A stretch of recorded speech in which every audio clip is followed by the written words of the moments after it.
acuan untuk menghasilkan panenan domba penggemukan yang sesuai target. Nah itu kemudian kan ketemu tuh harga produksinya sekian. Maka untuk 2 bulan kita panen itu kan kita punya target kenaikan berat badan ternak gitu ya. Jadi hari ke hari itu sudah harus kita punya skema rencana bahwa ternak di hari kesekian, hari kesekian sudah naik sekian kilo itu. Target itu adalah pakan. Cuma pakan tidak bisa dikatakan menyumbang 100% hasil ya. Faktor-faktor cara memelihara, kontrol kesehatan, kemudian sanitasi, cara pemberian pakan dan lain sebagainya itu artinya hasil panen itu adalah akumulasi dari semua kegiatan budidaya.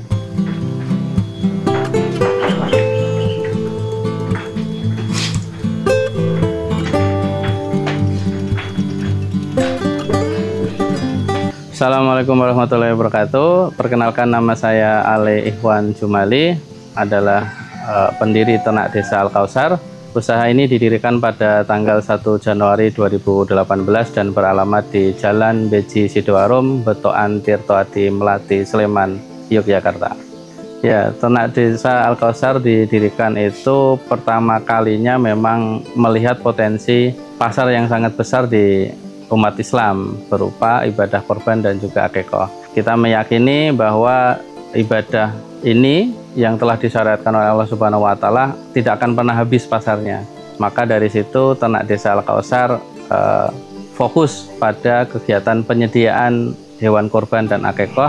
Tentu selain itu adalah untuk kebutuhan harian berupa daging dan juga catering begitu. Utama dari produk yang dihasilkan dari kegiatan peternakan domba ini lebih banyak untuk kebutuhan catering, kebutuhan rumah tangga, dan juga untuk kebutuhan ibadah akikoh begitu. Selain untuk disuplai ke warung, juga ke catering dan tempat makan, juga kita menyediakan berbagai kebutuhan dari hasil penyembelihan hewan domba itu. Jadi kita punya meat shop yang di situ orang bisa beli daging eceran, juga bisa beli tengkleng, jeroan, kepala, dan juga kaki begitu. Jadi produk dari kegiatan penyembelihan hewan domba ini kita juga display sendiri kepada toko yang kita miliki begitu. Pada kegiatan peternakan domba, tantangan terbesar yang kita hadapi justru pada kegiatan bisnis to bisnis. Artinya kegiatan muamalah perdagangan antara orang dengan orang. Kalau pemeliharaan dari A to Z itu kan sebenarnya secara akademisi, secara keilmuan kan ada.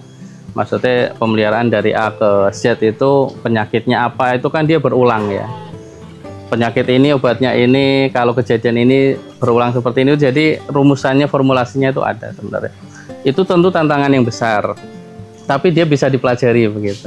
Tapi begitu sudah hubungannya dengan manusia, kita jual beli, kemudian kemitraan dan lain sebagainya, itu kita sudah hubungannya dengan karakteristik sama pribadi orang. Orang gagal bayar, orang pesen nggak lancar pembayarannya, itu yang kadang justru menghambat cash flow. Jadi secara bisnis, pemeliharaan, budidaya, penyembelihan A to Z-nya kan ada teorinya begitu, dan itu terulang, bisa dipelajari. Tapi begitu hubungan dengan manusia gitu, jual beli, terus kemudian pembayaran, itu kan hubungannya sama karakter ya, dan itu kadang yang menghambat laju perputaran keuangan. Itu justru malah menjadi kendala terbesar dalam usaha begitu. Kalau pengalaman hubungan interaksi perdagangan jual beli yang tidak lancar tentu pernah ya, hampir semua itu mengalami, termasuk kami di awal tahun 2018 baru didirikan kita sedia hewan kurban 100-an ekor, padahal baru pertama kali main, sampai hari terakhir baru terjual 70-an ekor kan. Jadi masih 40-an ekor tuh. Kan kita panik ya, panik selling gitu. Ada orang datang mengaku bisa menyerap semuanya begitu. Dan singkat cerita akhirnya pada kejadian itu kita kena, kejeglong lah gitu ya. Jadi dia manis muka, manis mulut di depan, dia yakin akan mengambil barang kita, dan memang diambil. Cuma dia cara mengambil hatinya itu gini, dia misalnya beli 4 ekor, tapi dia bayar sejumlah 6 ekor. Wah, masih sisa 2 kan deposit kan. Wah, kak ini kok deposit gampang begitu. Wah, kita seneng, enak nih orang gitu. Besoknya dia ngambil lagi 5, bayarnya 7. Berarti kan total deposit 5 kan. 5. 5 ekor dia sudah nitip uang, besoknya dia ngambil 3 nggak bayar, kan ngambil udah sisa kemarin kan, besoknya ngambil 5 dia nggak bayar, kita kan tenang, oh kemarin gampang kok gitu. Akhirnya kan lama-lama total depositnya habis tapi dia ngambil barang gitu. Ya kan kebayang ya, jadi imajinasinya itu kita dienakan di depan, kita percaya sama dia padahal kita nggak kenal orangnya. Ya kodarullah akhirnya memang sekitar 30-an ekor itu lepas. Itu kita nggak kebayar lah, sebagian kebayar tapi lebih banyak nggak kebayar. Nah gitu, akhirnya ini kan nggak bisa dipelajari ya, bisa tapi itu orang tuh kan hati orang kita nggak bisa baca. Tapi kalau tadi peternakan gitu, A to Z, pemeliharaan, penyakit, insya Allah ilmunya ada. Kita tinggal mengulang saja, pengulangan akan membuat kita paham bagaimana cara pemeliharaan, pengobatan gitu. Tapi begitu interaksi dengan orang gitu ya, pembayaran, karakter segala macam itu saya pikir kok susah di situ. Tapi alhamdulillah dengan kejadian itu kita bisa antisipasi, tetap bisa diantisipasi. Kegiatan budidaya pemeliharaan domba gini kan dia memang A to Z-nya bisa dipelajari, cuma ada faktor yang kita nggak bisa kontrol ya. Kenapa nggak bisa kita kontrol? Kan ternak kita pelihara, kita beli dari pasar ya. Terus kemudian pakan kita nggak punya lahan hijauan untuk pakan ternak, semuanya beli. Begitu semuanya beli itu kan kita nggak bisa kontrol dari segi jumlah, dari segi kualitas ya. Bisa kita kontrol secara kualitas, ada quality control begitu ternak datang. Tapi pilihan kita nggak banyak.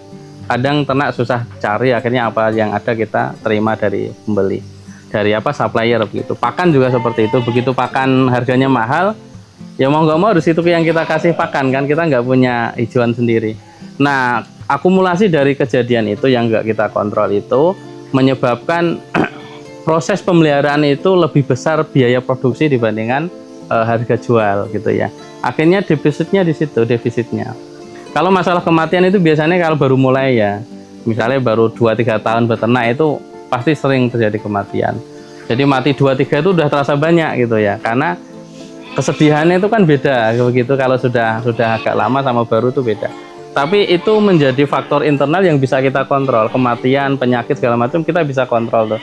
Tapi faktor eksternal yang harga pakan, harga jual ternak waktu pengadaan sudah mahal, waktu jual ternyata harga turun gitu. Nah kejadian seperti itu yang biasanya menghambat seorang itu untuk tetap semangat di dalam kegiatan peternakan. Untuk mencukupi kebutuhan nutrisi pakan ternak, secara teknis saya memang tidak menguasai itu. Cuma kita ada supplier pakan yang memproduksi itu, kita sebut formulator. Kita tinggal request untuk penggemukan ini dengan protein kandungannya berapa, energinya berapa begitu. Nah itu yang kita jadikan sebagai acuan untuk menghasilkan panenan domba penggemukan yang sesuai target gitu. Karena dipelihara dengan durasi waktu yang sudah pakem, misalnya 2 bulan pemeliharaan, pakannya sekian diambilkan dari supplier mana. Nah itu kemudian kan ketemu tuh harga produksinya sekian. Maka untuk 2 bulan kita panen itu kan kita punya target kenaikan berat badan ternak gitu ya. Jadi hari ke hari itu sudah harus kita punya manajemen skema rencana bahwa ternak di hari kesekian sudah naik sekian kilo itu. Nah itu yang dijadikan sebagai acuan target itu adalah pakan. Cuma pakan tidak bisa dikatakan menyumbang 100% hasil ya. Hasil penggemukan itu tidak melulu tentang pakan gitu ya. Karena nanti ada faktor-faktor cara memelihara, kontrol kesehatan, kemudian sanitasi, cara pemberian pakan dan lain sebagainya. Itu artinya hasil panen itu adalah akumulasi dari semua kegiatan budidaya, tidak melulu tentang pakan gitu. Kan orang berpikir kadang gitu ya, mana pakan yang murah gitu ya, kadang mana pakan yang bagus, pakan yang murah. Yang menjadi pertanyaan itu adalah apakah ada satu barang yang murah tapi berkualitas tinggi? Ada tapi sangat kecil persentasinya. Jadi ketika memilih pakan itu tidak melulu bicara tentang harga pakan, tapi output yang dihasilkan dari pakan itu.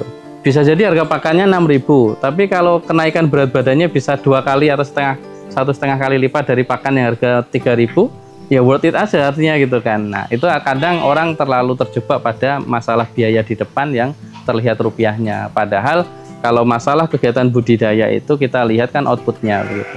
Makin cepat dia gemuk, makin cepat dia panen, makin cepat siklus keuangan itu berputar. Bisnis terkhusus pada kegiatan peternakan domba itu sebenarnya ada satu pasar yang menurut saya tidak akan pernah habis ya. menurut saya dia selalu terbuka, karena pasarnya ini sudah Allah sediakan secara langsung melalui syariat kurban dan juga syariat akikoh. Dua ibadah ini hampir pasti tidak bisa terlaksana kalau tanpa domba. Kalau kurban orang masih milih kambing, masih milih sapi, onta dan lain sebagainya itu ya. Tapi kalau akikoh itu orang ya pasti domba atau kambing kan pilihannya, nggak ada pilihan yang lain lagi. Artinya begitu pasarnya sudah Allah buka nih, kan yang perlu kita lakukan tinggal mendeklar diri kita sebagai penyedia terpenuhinya syariat itu, gitu ya. Artinya orang misalnya mau mulai peternakan domba atau kambing, bingung pasarnya gimana? Enggak, pasarnya sudah ada. Gitu ya, pasarnya sudah ada. Cuma yang kadang menjadi kendala adalah mampukah kita melakukan kegiatan budidaya itu sampai bisa dijual. Artinya kalau bicara pasar sebenarnya insya Allah sangat terbuka lebar. Cuma masalahnya adalah kalau fokusnya hanya di kegiatan budidaya itu menjadi satu kegiatan bisnis yang tidak menarik.